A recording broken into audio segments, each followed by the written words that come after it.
Ever wondered why the universe seems like a well-orchestrated symphony rather than a chaotic cacophony? Well, the answer might be found in the realm of string theory. Imagine if we could peel back the fabric of reality much as you would peel an onion. What would we find at the core? Well, according to string theory, we would find tiny vibrating strings. Picture these strings as the smallest, most fundamental building blocks of the universe, and the universe as a grand symphony composed by these strings.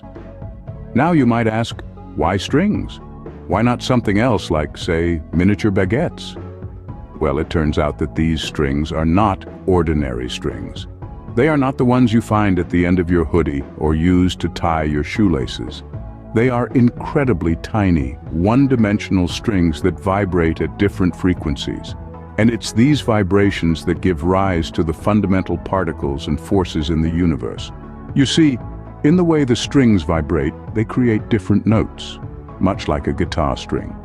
And these notes manifest as different particles. A string vibrating one way becomes an electron. Vibrating another way becomes a quark, and so on. This is the essence of string theory.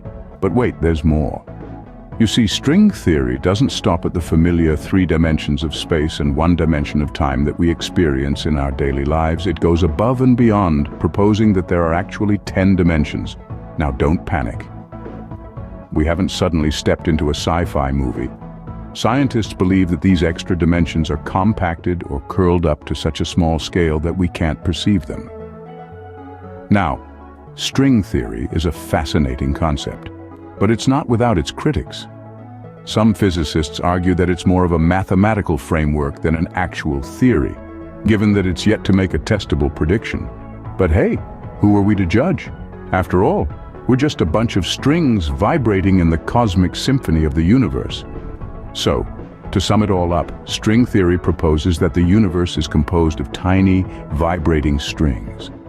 These strings vibrate at different frequencies to create different particles, and the universe exists in 10 dimensions. Remember, the next time someone says you're strung out, just tell them you're vibrating on a different frequency. And who knows, maybe one day we'll all be able to jam in all 10 dimensions. Until then, keep questioning, keep exploring, and most importantly, keep vibrating.